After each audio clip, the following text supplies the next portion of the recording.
অগ্রদ্বীপ মন্দির,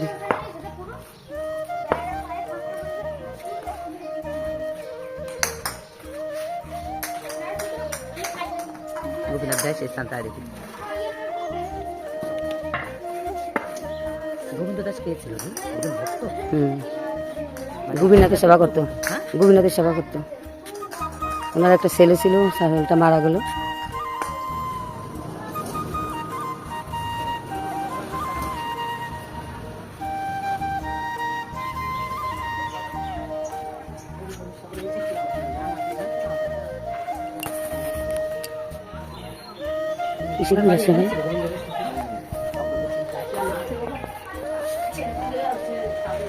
শ্রী শ্রী গোবিন্দ ঘোষ ঠাকুরের সমাধি মন্দির। সমাধি গোবিন্দ ঘোষ ঠাকুরের সমাধি, মহান ভক্ত।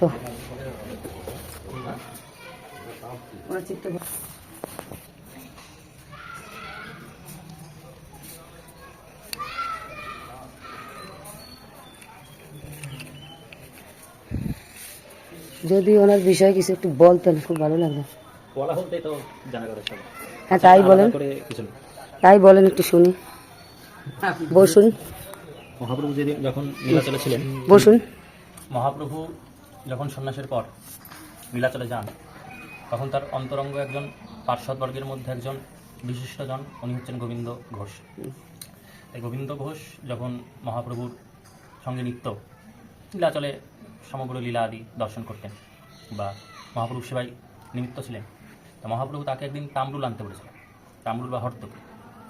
তা হর্তকি আনতে আনতে গোবিন্দ ঘোষ একদিন একটা বৃক্ষের মধ্যে হোক কি ভিক্ষা করিয়া একটা তাম্রুল বা হর্তকি পেয়েছে।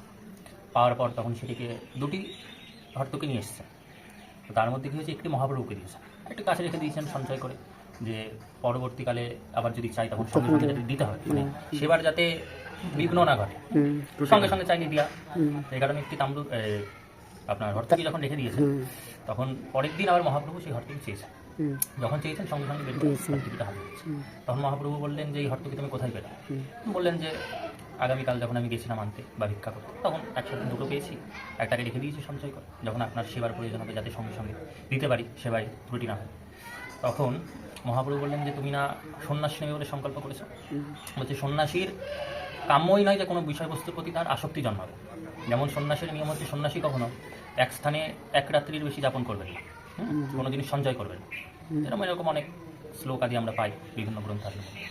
তো তখন গোবিন্দ ঘোষকে মহাপ্রভু তিরস্কার করলেন এবং তাকে আদেশ দিলেন যে তুমি বাংলায় ফিরে যাও, বঙ্গদেশে গিয়ে তুমি সংসার করো, সংসারে থেকে ধর্ম করো, কারণ সন্ন্যাস ধর্মটা কলিযুগে সকলের জন্য নয়, এটি রক্ষা করা সকলের পক্ষে সম্ভব। তখন গোবিন্দ ঘোষ মহাপ্রভুর আদেশ অনুযায়ী তিনি এখানে আসেন এবং অবস্থান করেন, একটি কুটির নির্মাণ করেন। ওখানে উনি রাধা গোপীনাথের সেবা আদি করেন। তো একদিন কী হয়েছে, গোবিন্দ ঘোষ কোনো কার্যবশত বা কোনো কারণবশত তিনি একটি বলতে পারেন কোনো দর্শনেই বা কোনো একটা কাজে বাইরে গেছেন।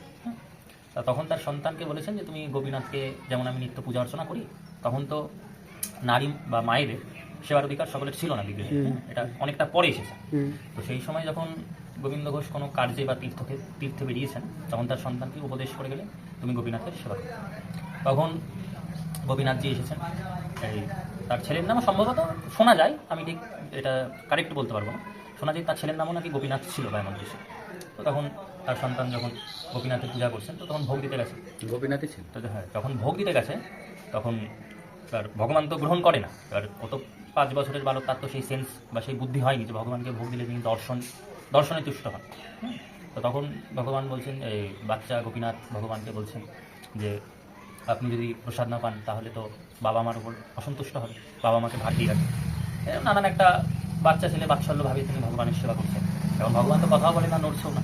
এখন ছোট্ট গোপীনাথ আশ্চর্য হয়ে গেছে, এটাকে আমি দিচ্ছি বলে কি কোনো ত্রুটি হচ্ছে যে ভগবান প্রসাদ গ্রহণ করছেন না বা কিছু। এরকম অনেকক্ষণ পর যখন দেখছে ভগবান খাচ্ছে না, তখন ছোট্ট গোপীনাথ ওই দরজার মধ্যে যে ডাসাটা ছিল, ডাসাটা হাতে নিয়েছে তো নিয়ে তখন ভগবানকে বলছে যে তুমি যদি আজকে না প্রসাদ পাও তাহলে কিন্তু আমি তোমাকে মারব। তো এই কথা যখন বলেছে সঙ্গে সঙ্গে ভগবান প্রকটিত হয়ে গেছে। তো প্রকটিত হয়ে তখন কী করলেন, সেই প্রসাদ ভক্তের দান তিনি গ্রহণ করলেন এবং তাকে বললেন যে এই কথা তুমি কিন্তু কাউকে বলবে না, যদি বলো তাহলে তোমার ক্ষতি হবে। তখন বাইরে যখন থাকা মানুষটা নিয়ে এসেছে তখন মা দেখছেন যে এর মধ্যে যে ভোগ মানে নৈবেদ্য যে অর্পণ করা হয়েছিল সেই প্রসাদ নেই। তো মা বলছে প্রসাদ কোথায়? বলছে প্রসাদ তো ভগবানের ভোগ লেগেছে, ভগবান খেয়ে নিয়েছে। এখন মা ভাবছেন যে দুষ্ট ছেলে হয়তো মন্দিরের ভেতর নিয়ে গিয়ে হয়তো নিজেই গ্রহণ করে ফেলেছে বা খেয়ে ফেলেছে।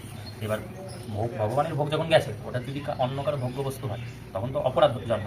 তো মা তখন খুবভাবে তাকে তিরস্কার করে যে তুমি খেয়েছো বা এরকম হয়েছে। তখন গোপীনাথ মায়ের ভয়ে সব বলে দিলেন যেরকম ভগবান প্রকটিত হয়ে সাক্ষাৎ খেয়েছে। তো এই সমস্ত লীলা যখন খুলে বললেন হঠাৎ করে সেই ছোট্ট ছেলে প্রাপ্তি হয়ে গেলেন, অর্থাৎ মারা গেলেন। যখন মারা গেলেন পরে গোবিন্দ ঘোষ তিনি তীর্থ ভ্রমণ করে আসলেন, এসে সব কিছু শুনলেন বৃত্তান্ত। কিছুদিন পর পুত্র হারার শোকে তার মাতৃও দেহত্যাগ করলেন এবং অবশেষে যখন তার পুত্র আদি সকলের শ্রাদ্ধ আদি করে একদিন গোবিন্দ ঘোষ ঠাকুর ঘরে গিয়ে গোপীনাথ ভগবানকে বলছেন যে প্রভু, এই জগতে আমরা সন্তান পালন করি, লালন করি বা জন্ম দিই, একমাত্র আমাদের মূল যেটা উদ্দেশ্য সেটা হচ্ছে সন্তান আমাদের নিজের হস্তে পিণ্ডদান করে। যদি কোনো সুসন্তান ভক্ত কৃষ্ণ ভক্ত সন্তান যদি শ্রদ্ধাবশত পিতৃ এবং পিতৃবর্গের প্রতি পিণ্ড দান করেন তবে সেই পিতা অতি সুখে গোলক বৃন্দাবনে বৈকুণ্ঠে অবস্থান করে। তা তুমি যখন আমাকে সংসারের উপদেশই দিয়েছিলে তাহলে আমার একটি সন্তানকে তুমি কেন কেড়ে নিলে? তাহলে আমি যখন মারা যাবো তখন আমার পিণ্ডদান কে করবে? এই কথা বলতে বলতে গোবিন্দ ঘোষ বিলাপ করছে। আর বিলাপ করতে করতে যখন গোবিন্দ ঘোষকে তখন ভগবান স্বপ্নাদেশ দিলেন যে হে গোবিন্দ, আমি আজ তোমায় কথা দিচ্ছি যে তোমার সন্তান যদি থাকতো তাহলে তোমার জন্য কয়বার শ্রাদ্ধ করতো? একবার, দুবার, খুব বেশি হলে 3 বার। তারপর তো কেউ করতো না। আমাদের জাগতিক জগতে কী হয়, যদি কেউ মারা যায় সন্তান প্রথমে শ্রাদ্ধ করে, তার 1 বছর পর বছর কী করা, অর্থাৎ সেই তিথিতে তাকে শ্রদ্ধা জ্ঞাপন করা হয়। তো এইভাবে কিছু বছর হয়তো একটু দিবসী আদি করে কখনো কখনো মালা ওঠে মাতা পিতার ফটোর মধ্যে, তারপর একটা সময় মা বাবা হারিয়ে যায়, ফটোটাই আর খুঁজে পাওয়া যায় না। যেমন সত্যি কথা বলতে আমাদের দাদু বা ঠাকুরদার তো এখন ছবি আমরা দেখতে পাই না ঘরে, সেটা এক সময় আলমারির ভেতরে চলে যায়। তো এইভাবেই তখন বললো যে আমি তোমার শ্রাদ্ধ এই যুগ যুগ ধরে করবো। তো এরকম কিছু একটা উপদেশ করলেন। করার পর যখন গোবিন্দ ঘোষ প্রাপ্তি হলেন বৃদ্ধ অবস্থায়, তখন সকল ওনার যা শিষ্য বা প্রশিষ্যগণ ছিলেন তারা দাহ কার্য করে যখন মন্দিরে ফিরে এসছে, এসে আমাদের বৈষ্ণবগণের নিয়ম হচ্ছে যদি মন্দিরের প্রতিষ্ঠাতা বা মন্দিরের যিনি প্রধান পুরোহিত থাকেন তিনি যদি প্রাপ্তি হন তো কী হয়, সেই সময়টা মন্দির বন্ধ করে দেওয়া হয়, তখন সেবা হবে না। যখন দাহ আদি হয় তারপর যারা সেবায়িত আছেন তারা স্নান আদি করে মন্দির ধৌত করে মার্জন করে তারপর আবার পূজা শুরু হয়। তা তারা যখন এসে মন্দিরের দ্বার খুলেছেন, খোলার পর দেখা যাচ্ছে যে ভগবান কাছা ধারণ করে আছে। অর্থাৎ কেউ পিতামাতা প্রাপ্তি হলে ছেলে যেমন ধরা কাছা গ্রহণ করে, তো ভগবান গোপীনাথ ঠিক ধরা কাছা ধারণ করে ওখানে বসে আছে। এবং তারপর সকলে তো কম বেশি তার গুরুদেবদের মানে গোবিন্দ বাবার কাছে সব কিছু শুনেছিলেন। তো সেইভাবে এখনও অবধি সেই ভগবানের আদেশ অনুসারে এখনও অবধি গোবিন্দ বসে ওই তিথিতে, অর্থাৎ কি দ্বাদশী তিথি জানি আবার চৈত্র মাসে চৈত্র মাসেরই হবে শুক্লা কৃষ্ণ, ওই দ্বাদশী তিথিতে এখনও অবধি এই অগ্রদ্বীপে ওই গোপীনাথ ওই কাছা ধরা কাছা ধারণ করে এখনও অবধি গোবিন্দ শ্রাদ্ধ করে আসছে। এখন এইখানে তো নেই গোপীনাথ, ওই তো ওইখানে ওইখানে নতুন মন্দির হয়েছে, ওখানে কত দূর? এই তো সামনে। এখানে আবার বলছে গোপীনাথ, ওই ভদ্র পুরোহিত বলছেন গোপীনাথ হচ্ছে অগ্রদ্বীপে। হ্যাঁ, গোপীনাথ কি রাজা কৃষ্ণচন্দ্রের? না, না, না, না। আগে তো কৃষ্ণচন্দ্র ওখানে যেত, এখন আর ওখানে যায় না। না।